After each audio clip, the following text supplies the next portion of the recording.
对以色列来讲的话呢，只要我能够抗得住第一波、第二波的导弹攻击的话呢，能够借这个机会让伊朗什么呢？不一定要让它消灭，也不一定要占领它，就要让它乱，3个乱。以色列就够了，机会难能可待。这个机会的话呢是两方面，一个是川普在当总统，另外一个的话呢就是伊朗前一阵子的话呢闹得很厉害。伊朗闹的原因啊，除了颜色革命的因素以外呢，还有一个是通货膨胀的问题。现在的话，1个美元可以换到伊朗的钱了140万，所以伊朗人的生活当中的话呢，普遍来讲是不满意的。我们要持续的关心到中东的战事，因为现在看起来是即将要开打的前夕了吗？中国大陆跟美国的军事武器是已经全部逐渐的投入到这个在中东附近的战场了吗？今天会一起的来做关心，尤其现在要看到的是中国大陆强势的它的强援抵达了伊朗，以色列只是慌张急求川普来突袭开战，24架的 F-15E 已经急奔中东了。中美军武巅峰对决，难道真的要开打了吗？今天会一起做解读。3个火线话题，今天请来宾帮我们来特别看，包括了现在特别提到了 LexX 上面的这个报道，上面写说呢，16架的中国军机已经急奔德黑兰了，包括红旗9B 疑似也到位了。这个到底是军事援助，还是等于是中国大陆？难道会真的默默的下场吗？难道中东会出现第3股势力吗？美国在这个情况之下，还能当作是没有看到吗？第二件事情是，伊朗在最近几天高调的放话说，他们已经成功试射了洲际弹道飞弹，而且可以打到美国本土的。这是真的吗？还是一种心理战呢？美以会不会因为这句话而被迫提前动手呢？美以还在等什么？最后来关心到的是，以色列也放话，他宁可承受来自于伊朗的700枚飞弹，也要推翻伊朗政权。这一种极限的挑战，会不会迫使中国大陆跟俄罗斯也介入在中东战事当中？今天就这些议题，我们都会一起的来做分析。中东现在火药味一触即发，伊朗难道真的不再被孤立，有了中国大陆甚至俄罗斯的帮忙吗？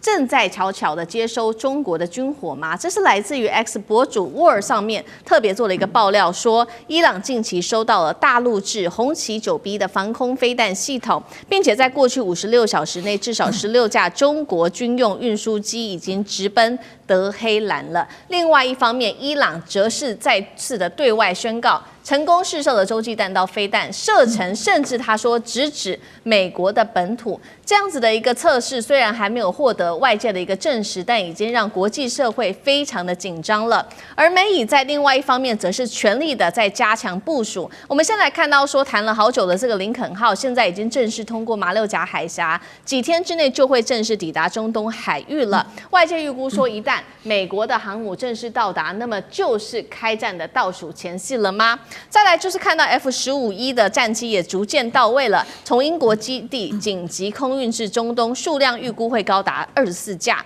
再来看到的是4架的 C-17A 的战略运输机已经抵达了约旦的军事基地，甚至是包括了我们看到 KC-130大力神已经落地在以色列了，疑似就是要运送军备的支援，美国要来特别援助以色列。而此刻我们来看到以色列的防长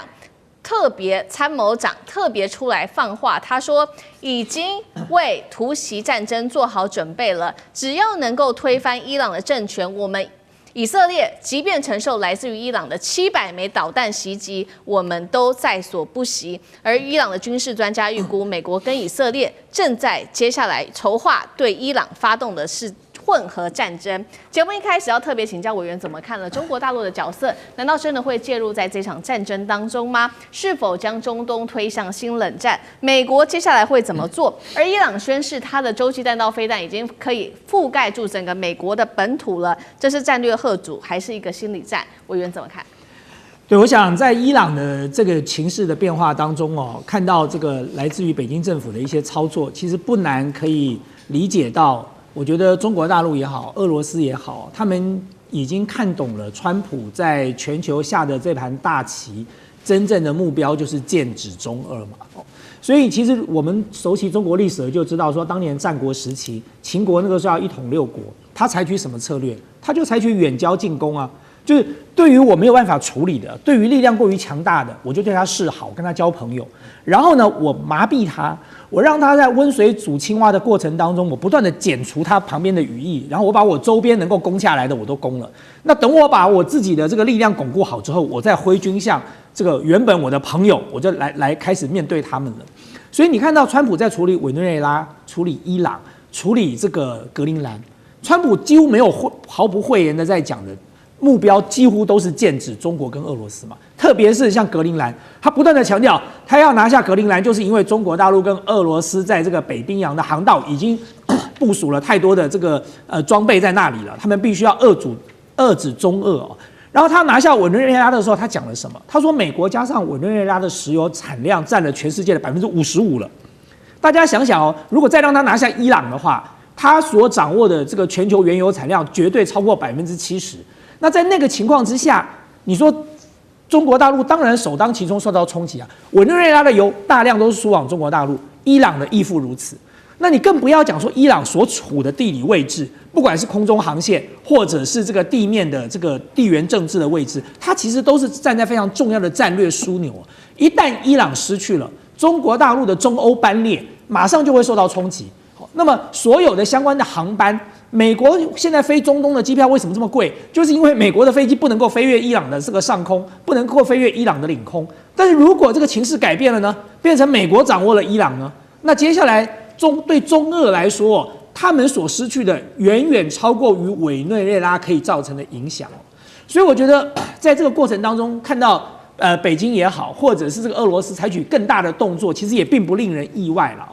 那你说美国这个时候要不要动手？美国早就动手啦。我们不要讲别的，就是在过去这段时间，所有的伊朗的抗争行为都是 CIA 干的。就是我2020年在帮韩国瑜打总统大选的时候，香港莫名其妙就来一个反送中了，等到蔡英文当选了就不反送中了。所以呢，香港最近的审判都已经出炉了，这个背后这个引发骚动的是谁？就是 CIA 啊，还有谁？所以今天美国跟摩萨德把他所有在伊朗潜伏的人马，通通都投入了这场所谓的这个骚动里。但是在这个骚动的过程当中，我觉得他们万万没有想到，说这个骚动没有推翻伊朗政府，因为这个骚动的群众他们缺乏一个核心的精神领袖。但是大家要注意一件事哦，在过去这段时间，我们看到各种报道说伊朗断网，可是呢，星链却成功的突破了伊朗的断网。各位，星链到了它上空，不是说你打开手机就可以连上星链的，星链在地面上要有接收站，要有发射器，那不是一台的问题，那是几千台。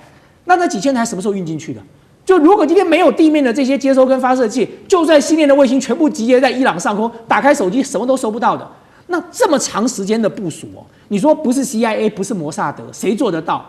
所以美国早就动手了，只是说他不敢打地面战而已嘛。今天以色列虽然讲狠话，他说我承受你700枚导弹也在所不惜。对，我打了你700枚，可是你还是没有办法入侵我的国土啊，因为你离我有距离，而且我国土这么大，你要占领我整个伊朗吗？你要怎么占领？这现在也是美国的难题啊。他就算来了 F-15的这个战斗机，他就算运了再多的这个相关的装备，他就算林肯号到了那里，他还是要地面部队，因为那是伊朗，那不是一个这么简单的国家。你美国打伊拉克，美国打土耳这个阿富汗，要不要地面部队？要啊，他要大量的投入地面部队。所以对美国来讲，我觉得他现在最大的两难就是，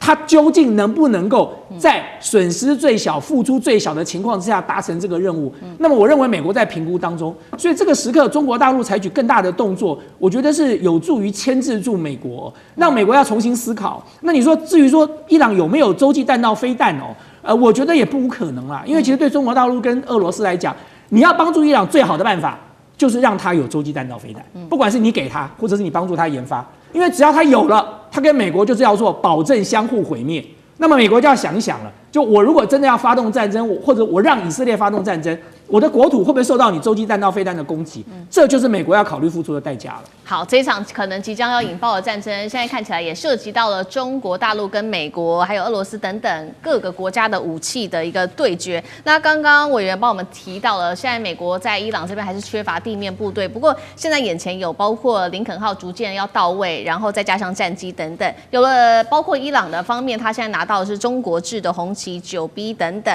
还有它的运输机现在运一些武器，真的能够有效的阻挡来自于美以的攻击吗？干哥有怎么看？好，我特别注意到，就是说，中国军用机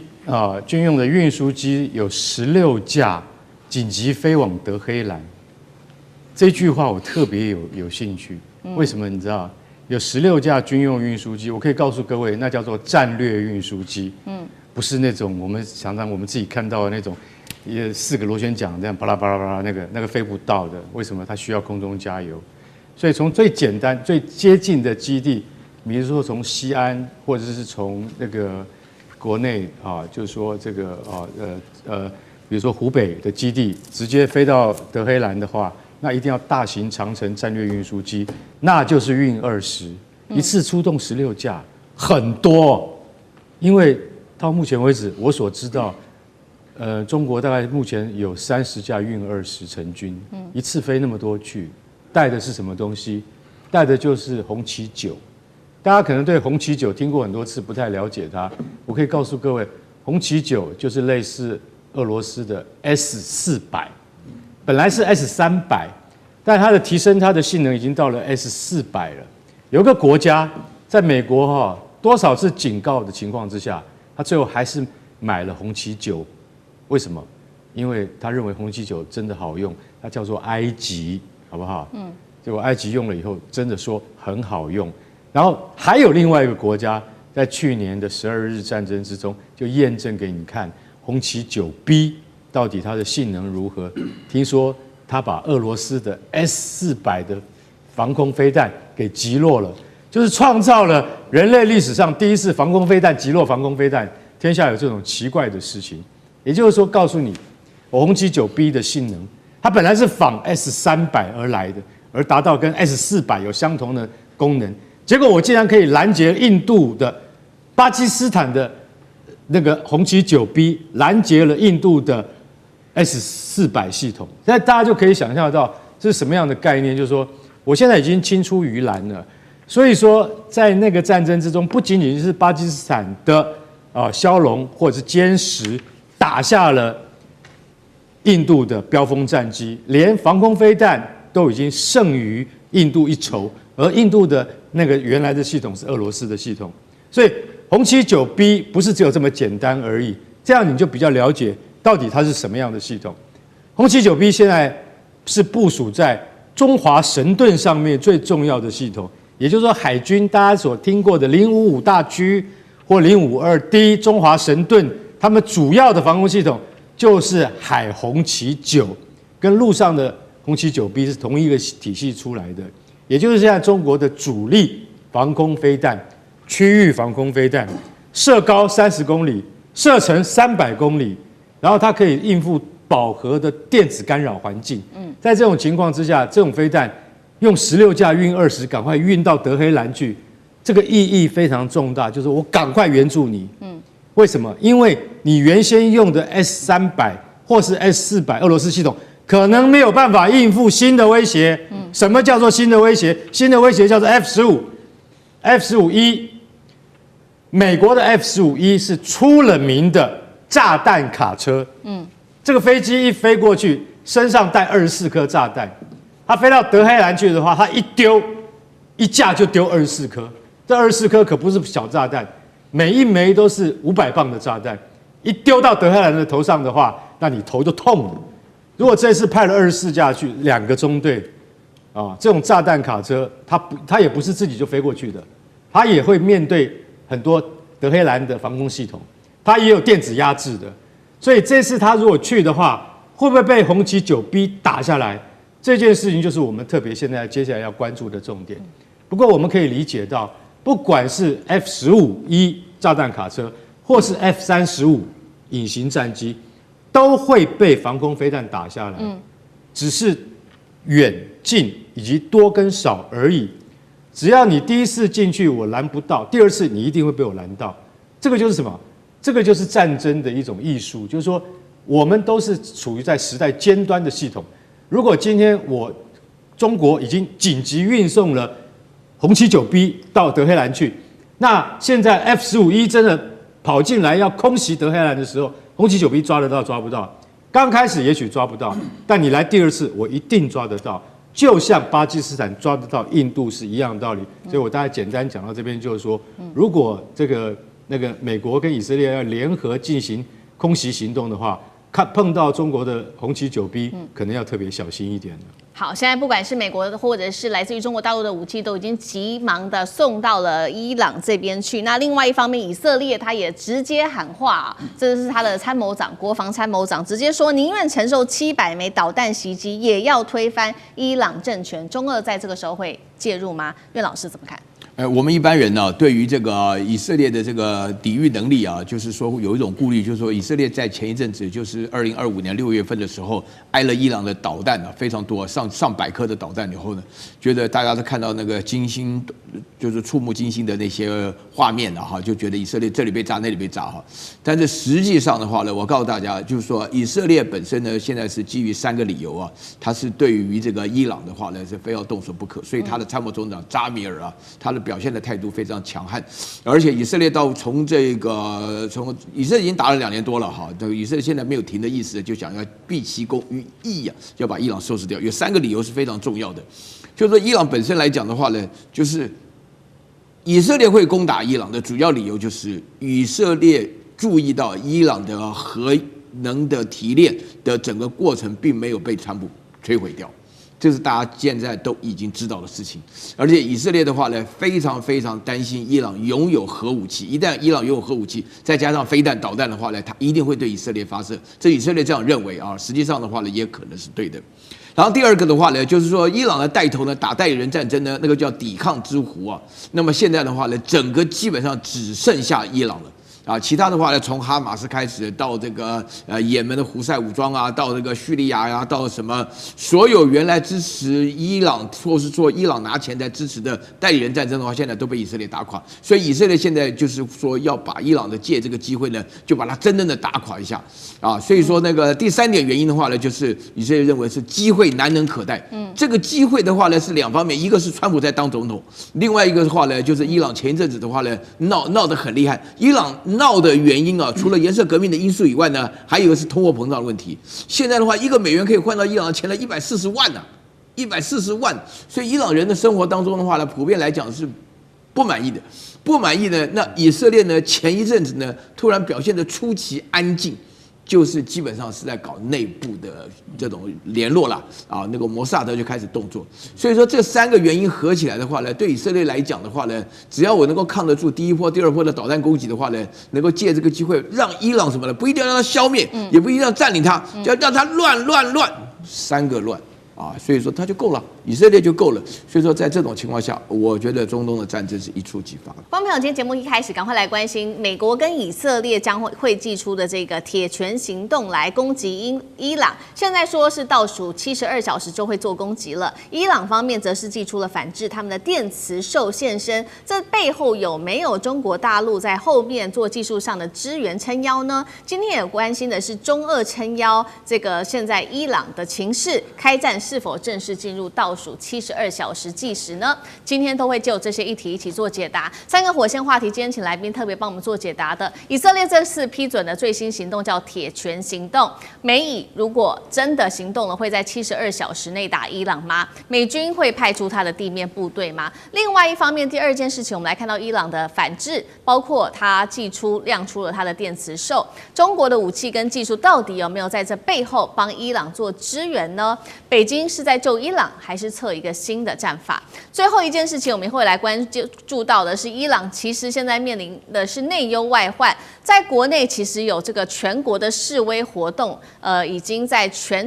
他们的全国蔓延。那伊朗另外一方面还要面对这个开战的倒数计时，在此刻，中俄的军演跟武器的援助能够阻挡得了美以的攻击吗？今天就这些议题，我们都会一起的来做关心。刚刚特别提到的这一场中东战火倒数计时，就是因为以色列的内阁已经正式传出，已经批准了这一场铁拳军事行动，72小时会对伊朗来发动突袭。我们要来特别看到的是，其实呢，种种的迹象都显示有可能战争是一触即发的。来看到旁边的阿拉伯联合大公国已经规划了在靠近沙烏地阿拉伯的边境，为以色列新建可以容纳超过800人的一个军事基地。如果这个计划成真的话，以色列正规军会是首度的把他们的常驻放到阿拉伯半岛常驻军哦。另外一方面，我们也可以看到紧张情势现在在升温，其他国家看在眼里，也开始在伊朗这边紧急的撤侨。几个国家特别明显，俄罗斯在过去24小时内已经出动了3架专机，紧急撤离自己的人员。澳洲跟中国大陆也同步启动了整体的撤侨行动。伊朗的官方现在研判了，他们认为美国跟以色列确实正在实质的筹备军事的行动，马上就会做动手了。另外一方面，伊朗的革命卫队空军也已经开始在自己的境内西部地区全面的活动，为的他们已经讲得很清楚了，除了对抗自己民众示威之外，对外还有这种外部势力的干扰，他们都想要来做镇压。那么伊朗也祭出了相关的反制哦，以色列祭出了这个铁拳计划，伊朗则是秘密研发它的电磁兽系统。现在呢，这个电磁兽已经正式的进入战略服役了，目的是要瘫痪对方的通讯、无人机跟精准打击能力的一种反杀的杀器。好，节目一开始要特别请教厉将军怎么看了。先是以色列批准了这一场铁拳行动，72小时真的开战倒数了吗？这会是斩首还是一场全面的战争？地面部队美国的部分会马上进来吗？伊朗则是有亮出它的电磁兽做反制，能够瘫痪美以的空优，再加上无人机吗？背后中国的角色又是什么？厉将军怎么看？我认为说美国跟以色列这场仗一定是如这个箭已经在弦上，非打不可了哈。那为什么会这样呢？因为我们从去年6月13号到6月25号，以色列跟伊朗彼此互相用空袭的方式作战。我们从这场战争里面就可以看出来，伊朗对以色列已经是也可以称之一场不对称的作战。因为以色列它这个主要的作战战力，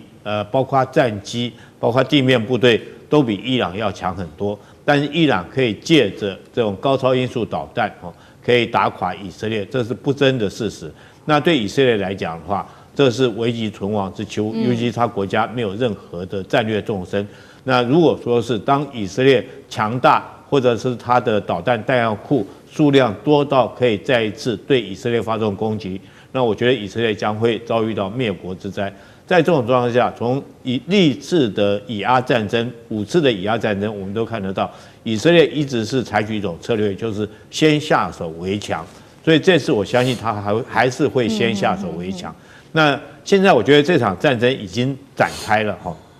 刚开始这个不是靠着就是所谓的这种军事武力的作战，而是靠一场情报或者是群众战已经展开了。所以情报战我们看到，我认为摩萨德或者是美国的 CIA 早就已经渗透到以色列各个这种从政府高层一直到民间各个层级，大概都已经渗透进去了。然后在这边，现在我们看到伊朗自己国土里面总共有250几处的地方发生所谓抗议，甚至于暴动，而且是暴动越演越烈，甚至传出说有这个2000多人被捕，有30-40人这个已经上升的这种状况。我认为这个背后一定有美国或者是这个以色列摩萨德情报站的力量在里面。那第二个，在经济战方面，我们也看到以色列这时候对他们或者是美国是不是对伊朗也实施相关的经济跟情报战，让伊朗在短短的时间之内这个通膨突然爆炸了这么严重，这个原来一张地铁票在不到24小时从7万里尔拉涨到10万里尔拉，只是一张地铁票，它通膨速度是超乎想象。所以伊朗老百姓当然生活不下去，在这种状况之下，我觉得紧接着下来就是实质上的军事行动。那我认为这是军事行动，那以色列也会吸取上一次这个6月份那次去年6月份战争的一个作战经验，它当然绝对具有100%的空中制空作战的能力，但是它上次缺少的是地面作战。那我认为它会主要针对2个目标来做打击。第一个目标就是斩首作战针对哈米内尼，对他来实施斩首作战；针对这个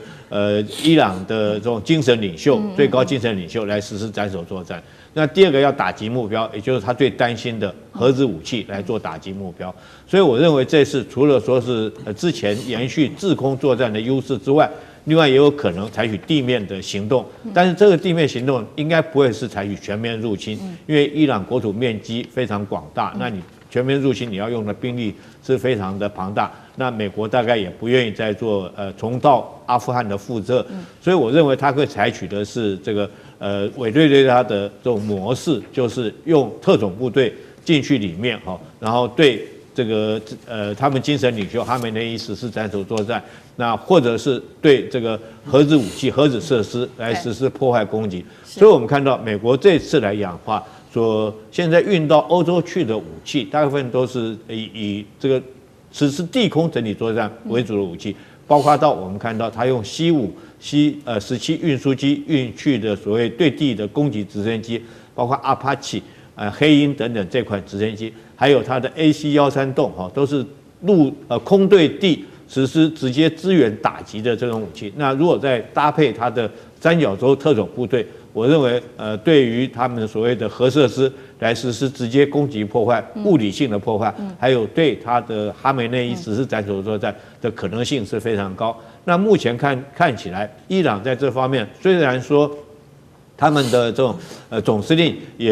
也放话出来说一定会坚强抵抗到底，可是我们要有待观察。我觉得在民心已经失去的状况之下，伊朗到底还有多大的一个抵抗的持续力？我觉得跟去年6月份是不太一样的。那你想要只靠一个软性的电池作战，就想要瘫痪掉美国跟以色列？大家不要忘记了，美国跟以色列来讲的话，在科技作战、在电子作战，它的作战能力绝对不会比你伊朗还要差。那你国家已经穷了那么久，那我觉得说，你这个伊朗的抵抗可能这个实质效果不大，反而是后续来讲，我们看看中国跟俄罗斯会怎么样出手到什么程度来帮伊朗，这倒是后续值得必须要观察的一件事情。好，厉将军特别帮我们整理，可以看到现在战事一触即发，现在说倒数72小时，将军特别帮我们提到，接下来美以采取的策略可能会包括了有在制空、还有地面、特种部队等等做这个斩首行动，打倒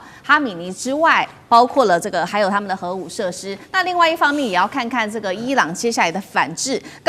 请张将军来帮我们看他这个电磁兽的反制系统到底有没有功能啦，就是瘫痪美以的空优跟无人机，还有刚刚特别提到说，那有关于这个中国大陆跟俄罗斯又可以帮到哪一种程度？张将军怎么看？我看呢，这个以色列跟美国来动手对伊朗动手，我们可以看得说要有个对照组，就是委内瑞拉。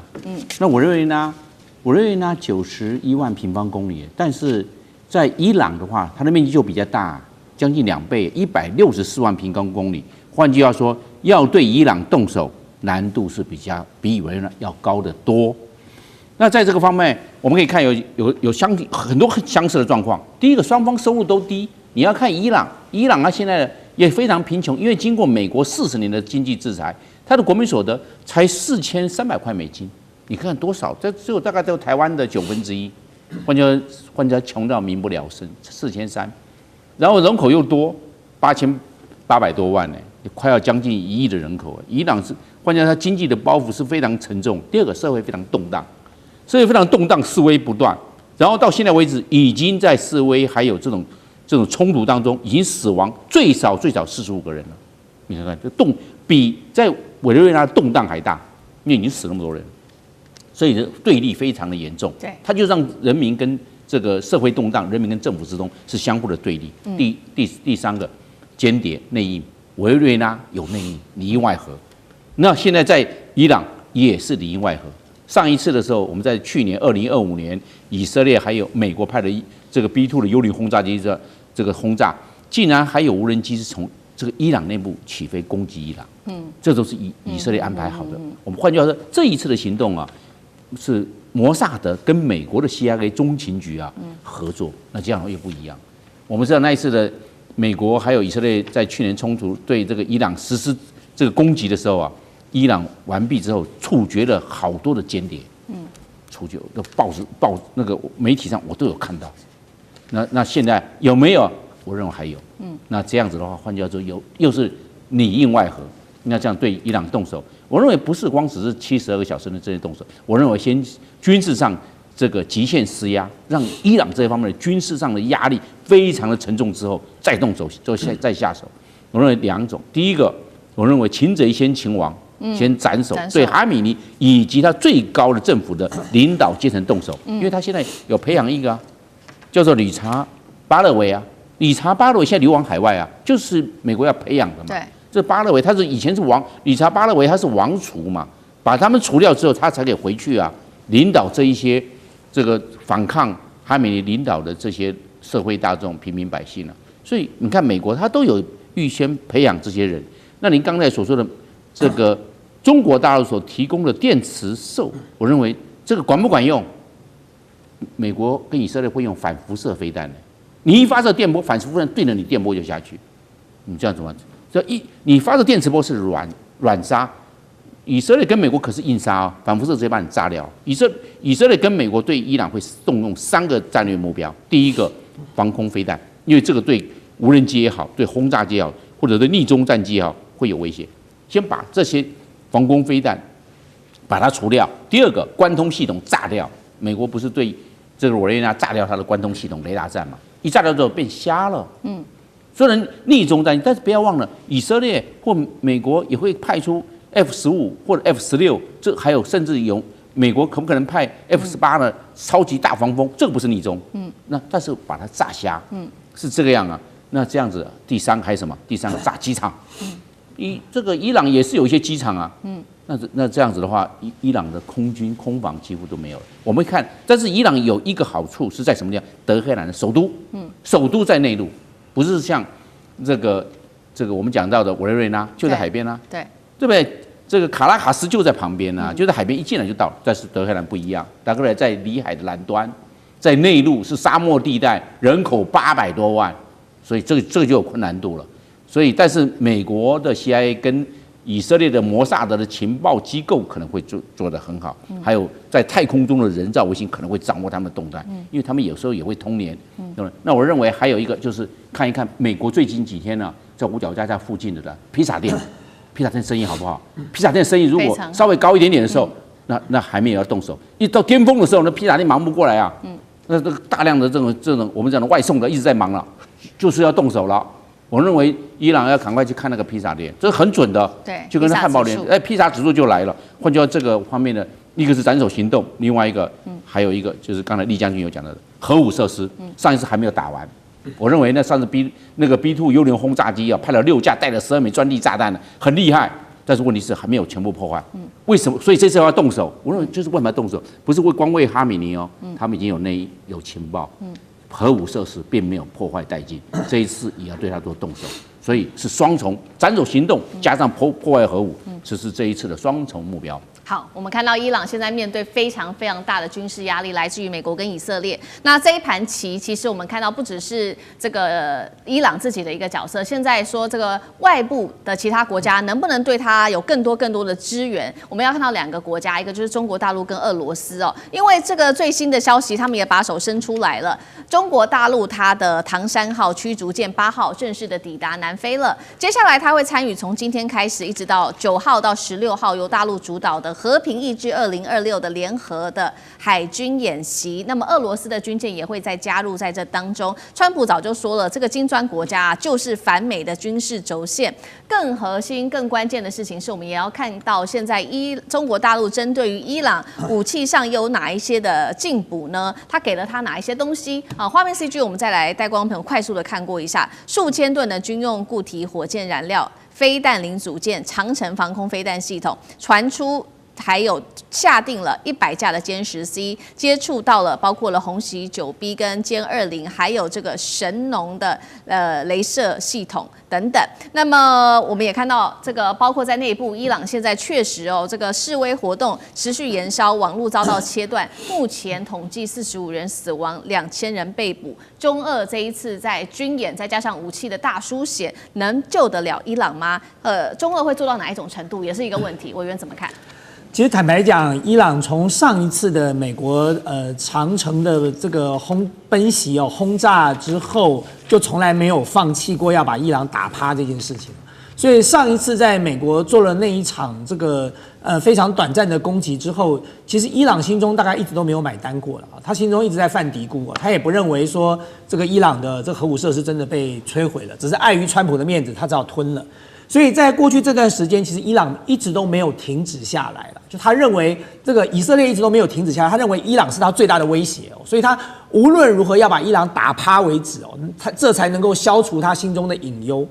那么因此这场战争看起来似乎已经是箭在弦上了。那有几个点可以看得出来是在箭上弦上的原因，是因为这一次在伊朗内部的整个反政府的示威。长久以来，这就是不要说摩萨德啦，这是 CIA 在全世界最擅长玩的游戏嘛。所以过去这么多年来，我们看看全世界的颜色革命、阿拉伯半岛的茉莉花革命，这些革命背后真正的操控是谁？不要讲别的，讲台湾的太阳花学运，它背后是谁？讲香港的雨伞花学运背后又是谁？通通都是 CIA 啊。当 CIA 秀出了他所有的手段跟最后的底牌的时候，就代表说这一次就是摊牌了。那这一次如果摊牌完这个示威运动完了之后，他又没动手，那这些人就平白无故都曝光了。所以对他来讲，他不管是找巴勒维王朝的人出来放话，然后不管是动用了所有在这个伊朗民间 CIA 或者是摩萨德长期安插的这些势力，发动了各式各样的反政府示威，其实都代表说他们准备要毕其功于一役了。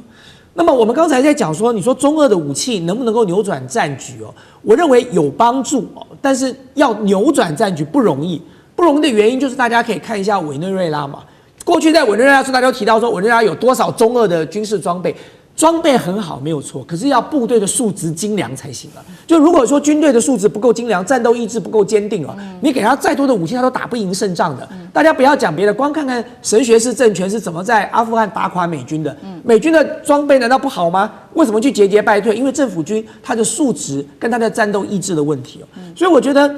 中俄的装备是在近期才大量的进入伊朗就算伊朗的这个革命卫队他们有战斗意志，他们素质也不错，可在这么短的时间之内要娴熟这些装备的使用，恐怕还是有一定的困难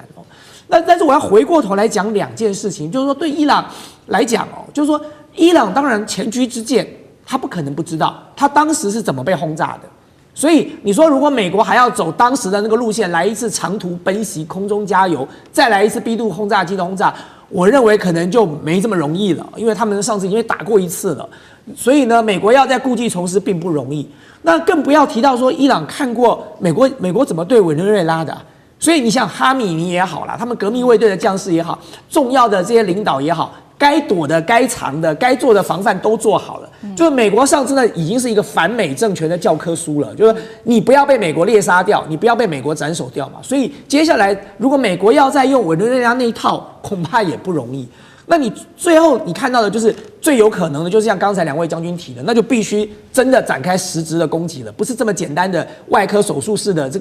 个斩首就可以解决掉了。好，那就算美国跟以色列在这一单赢了。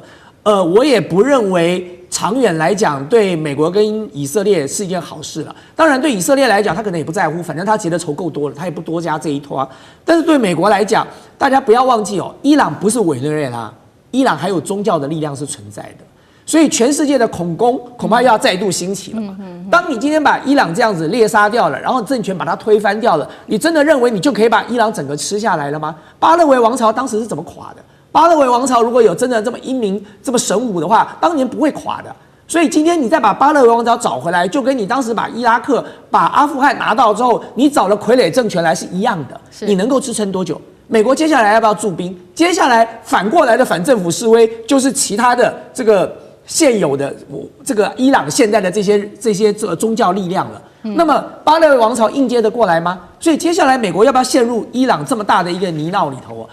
对美国来说，恐怕要这个仔细的好好考虑了。那当然，你说对川普来讲，他可能不在乎，但是这个长远的后果，美国就必须要来考虑来承担。今天节目一开始持续的要来关心到中东情势，伊朗这一次祭出了各种的武器，不管是无人机跟电战来封口美国。那另外一方面，包括了美国的新链现在也被打瘫，但是至今大家关心的就是美国的林肯号到底到达伊朗附近了没有？到现在其实美国都还没有出手。难道美国这一次针对伊朗会选择放生吗？今天我们会一起的来做解读。3个火线话题，今天特特别请来宾来帮我们做解读。首先看到的是伊朗现在内部的示威持续，大家也在看说美国会不会来救他们呢？美国是不是决定不救伊朗了？因为到现在仍然是看不到林肯号航母到达当地，而伊朗现在内部靠着各种的断网，还有电战系统跟无人机，让这个外面的世界完全看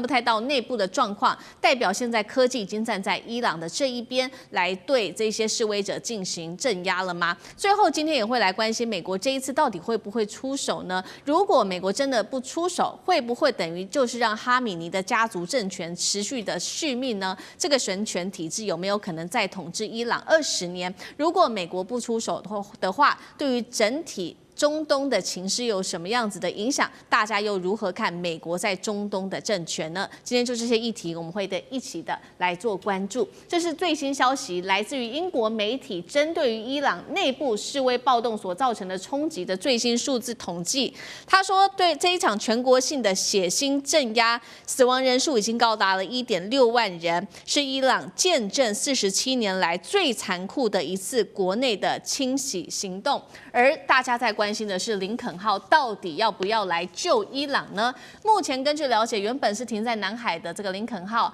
航母的打击群是已经正式通过马六甲了，现在预估已经转向印度洋，最快可以在3到4天之内就能够逼近波斯湾了。不过呢，在林肯号要航向这个伊朗附近的时候，美国华盛顿邮报在这个时候特别开酸了。他说，川普在这一次的伊朗的危机当中是第一次感受到了美国军力的极限。就算他说呢，美国开上了这个林肯号到当地，根本不足以压制伊朗。他如果一旦做这种全面的报复行动，更不要说包括了以色列跟阿拉伯的盟友也都要川普不要去打这一场仗，所以呢，现在伊朗内部就开始怀疑美国会不会就只是光说不做呢，引爆了伊朗示威者对于美国的全面不信任。而真实案例我们也要来看到，是川普先前不是说了吗？针对这些示威者，美国会来营救他们。结果我们看到内部有一个真实的故事，在这几天发生。38岁的这个伊朗示威者，他叫做希尔扎德，他是一名父亲哦。那原本他亲自参与这场抗议，就是认为说背后会有美国的箱艇。在这场示威活动中，他看到他的同伴一个个的倒下。当时伊朗的安全部队在向他开枪的时候，他甚至还相信美国很快就会到达，没有想到他最后身亡了，也没有等到美军的援助，留下了一名12岁的儿子，发生了这样悲惨的故事。其实，在伊朗有非常多的个案，我们没办法一一的报道。那节目一开始我们要来特别关心到的就是林肯号迟还没有开向伊朗周边，已经重挫伊朗人民对于美国的信任了吗？所谓美国在中东的军事存在，还剩下多少真实的威慑力？大使怎么看？对，其实这一次整个的这个暴动啊，伊朗政府多次对外说，他说这个就是美国跟以色列在外部策动，内部的反对派啊，那么里应外合的一次活动啊。那这个东西当然美国不会承认啊。不过川普讲了，这个中间啊，大概这个今年初开始，去年底开始啊，慢慢爆发的。其实爆发的原因主要是经济，因为伊朗的这个物价、通膨跟它的汇率啊，三者都变得非常的好糟糕，那让伊朗老百姓这个生活上感觉到大不如前啊，前景也不好，所以呢，开始是从伊朗德黑兰的大市场大巴扎开始的。那个有几个商家贴了标语，然后这些一开始就从这里开始，那结束也在这里结束。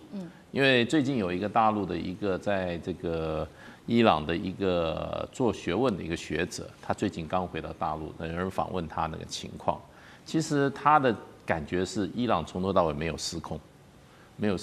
可是他看到的大部分都是德黑兰地区。然后有的时候有高有低，可是他在伊朗见到的这种群众运动来讲，规模是中等的啊。那问题就是说，伊朗这个这一次呢，不是只有在德黑兰有这个抗议事件，伊朗30几个省一半的省份通通动起来了。那这个动起来就变成有人说，就是说这可能是有组织性的，有组织性，尤其你知道伊朗这个靠近库德族的地区，有库德族的分离主义运动，长期跟伊朗中央政府在做对立的。那另外还有就贝鲁兹的部分，也是有贝鲁兹分离主义，那长期在跟这个伊朗中央政府作对的。那当然这些地方它本来就是有组织、有目标的一种反抗中央政府的作为，当然动乱会比较大。那所以大概差不多有30几个省中有一半，通通有这个所谓的示威抗议事件。那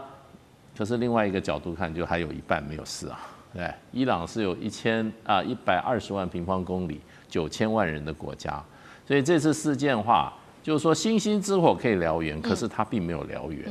那这个过程中呢，美国一开始川普总统给予他们的资源是非常非常强的，可是是口头上的。对，可是军事行动有没有动？没有动。为什么呢？因为12月底、1月初的时候，这个事情开始的时候，川普那个喊话。西方社会对于伊朗内部的反话，对于他们的支持是非常非常强劲的。包括在那个美国已经度过了将近半个世纪的巴勒维总统的儿子、巴勒维国王的儿子巴勒维2世，也开始积极喊话，说你们必须不要放下武器，你们要继续这样子你们才可以达到你们的目的，不断的喊话。那西方媒体也帮他们一起造势那可是呢，到了1月8号。这个事情可能是比较严重的时候，这个教士政府他们就开始要断网。一断网之前，川普就说：“你们如果要开杀戒的话，我就要派军队去了。”然后那个时候才派这个林肯号往这个中东方面去。可是呢，没有多久，川普就说了一句话，川普说：“他们打电话给我们了。”意思就是说，教士政权打电话来了。这个我当时觉得就是一个给自己下台阶的，也就是说情势现在控制了，那些在内部再怎么样，在街头上抗争的人，你们不要怕他们政府已经跟我们美国人直接在讲了。那一方面也是给予这些在街头上抗争的一种精神上鼓励，另外一方面的话，他也是找一个台阶下，并不是说我没有行动，我们支持你们，让你们在街头抗争，结果你们现在可能会被歼灭的时候。他总是要有一些说法嘛，那个说法就是说，我们已经怎么样，跟你们的政府联系上。那可是这个事情1月8号以后，这个伊朗政府就革命卫队上街头，大肆捕人而且那个时候死伤有人说2000，有人说4000，BBC 讲的最多 ，BBC 当时讲2000人，可是美国有人权团体说大概500多一点人，那到底多少的话不知道。可是呢，川普呢？就警告说，你们不能抓到枪毙的人。可是呢，到了大概十几号的时候呢，12号吧，川普又对外说，我告诉各位，大家放心，这个伊朗政府已经同意不把抓到那个800个抗议者杀掉，不杀他们了。所以川普从头到尾就说，既然如此，我就没有必要用兵了，所以就到此结束了。所以你说，如果说你今天你是跟美国跟以色列政府讲好说，我们这个时候起义举事，然后我们把这个现在的这个教士政府政权把它推翻，那你们到是时候你们来帮助我们，从头到尾都没有等到的话，请问你如果是参加这一次这个动乱的，对这些组织，或者你会不会对美国、对以色列，如果说他们就跟这个伊朗政府讲的是他们这2个国家在幕后策动，你会不会产生很大的一种挫折跟一种失望？对，好。现在目前就是我们可以看到，因为川普他目前都只限于口头，没有任何军事上面的行动。刚刚大使帮我们回顾了整个时间轴，所以导致了伊朗内部人民是对于川普有极度的一个不信任。那另外一方面，在伊朗内部则是持续的扩大在军事上面对于自己境内的一些限制，尤其现在断的就是网络。他们全国境内9000万人的网络现在政府是直接从8号开始直接打断，顺便呢，大家非常看好的就是美国星链神话也直接被打破了。我们来回顾一下，当时在1月8号那一天，伊朗它封锁它的网络30分钟内，竟然网络流量直接暴跌98.5%，等于是直接全国断网了，并且出动的是这个军规级的手段来干扰美国的星链卫星。CNN 说了，星链已经成为伊朗当局的封锁重点的目标，靠的是什么？来看到 CG 上。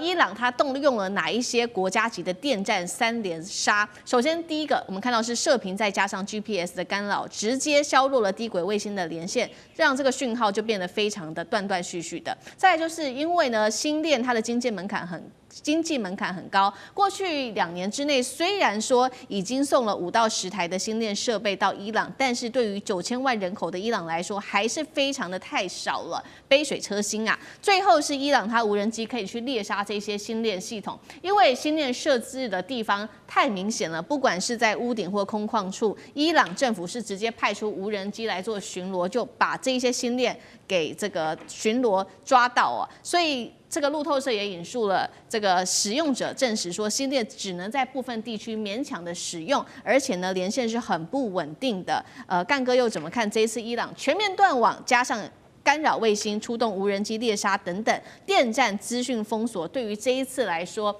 是伊朗政府能够镇压民众的一个重要配备吗？伊朗已经要动用所有的手段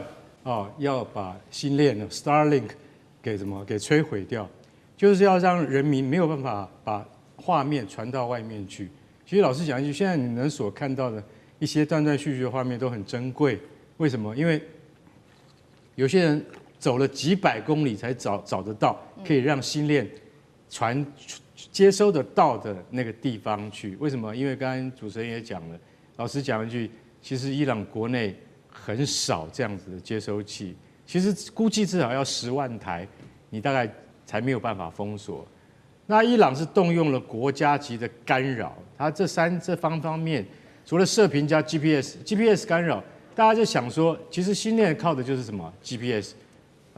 所以马斯克他其实老实讲一句，你说他近地卫星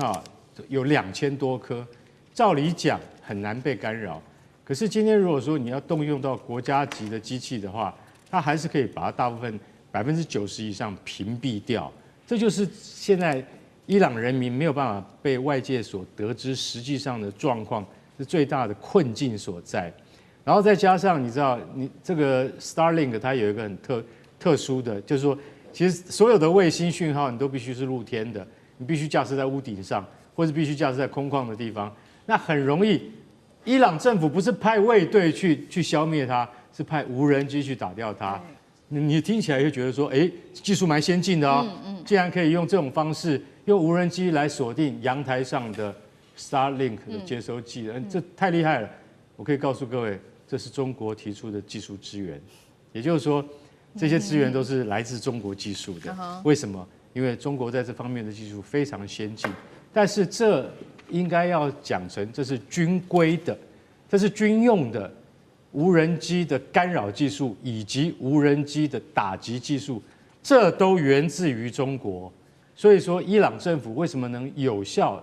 的在几个钟头之内，它就让星链传不出去这些讯号，就代表说它真的非常厉害。不过我要讲悲惨的一点就是说，其实伊朗现在国内目前的情况真的非常严峻。我只讲一个数据就好了。2022年大家知道艾哈米就是那一位进了警察局就再也没有出来的女学生，是22岁的女学生。她在2022年的时候，因为她死掉的人就有500人，被关押的人有2万人，到现在这2万人没有放出来。我想你还是要正视这个问题，也就是说，我不管川普你到底是口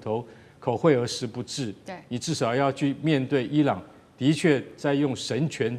政治。神权政权在对付自己的人民，这到底是对的吗？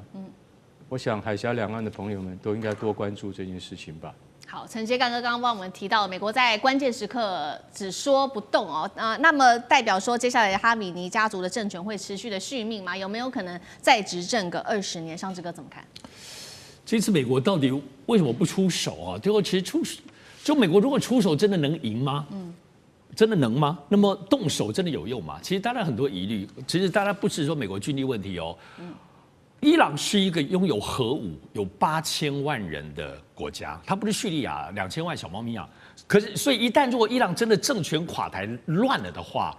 到最后关头，核武这些东西的技术是会流到恐怖分子。所以这次我们在思考这些政治跟军力的计算里头，其实还要思考这些像核武生成的问题哦。所以伊朗到底能不能乱？而且要知道，其实伊朗长久以来就是它是不是外力能够轻易摧折把它打破的？因为它跟所有的政权政治不一样。第一个，它是穆斯林；第二个，它在伊朗的政权有它所谓的这种类似由宗教维系着政治。政治的核心不是我们的民主政治或者什么选民投票、民众投票，它是宗教的信仰作为核心，它是一个大家长制。整个伊朗8000万人，你最后看这个国家哈梅尼，它其实是一个难以想象，自古以来的大家长制，到现在都没有断绝的一个独特的政治体制，所以不是我们现在在估算这种西方喊话能够做的。所以，而且要知道政权的垮台这件事情其实是很微妙的。大家以为就打没有，其实我觉得海明威有一句话在这次 BBC 的评论里头有提到，它叫做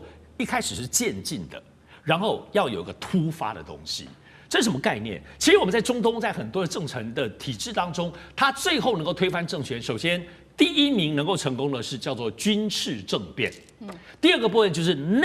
全面内战。通常要在这样的情形之下的话，他的政权才会真的推翻。所以，但是你看这一次的抗争，虽然没有说很声势浩大，但是是商人、学生、基层来说，他们是为饥饿而战。他们不是真正的要推翻政治，而且这里头最大关键，我认为是什么？部队还是效忠的，我认为这是最大的关键。而且抗争后续无力，他跟先军，因为你要在联合国制裁2015年到现在，哈梅尼他们上层社会政权都还有钱东西吃。真正没有能力持续的就是基层啊，所以这跟其他的民主社会的抗争不一样。所以我认为这几个关键因素看得出来，美国最后评估不会轻易打的原因是这些原因。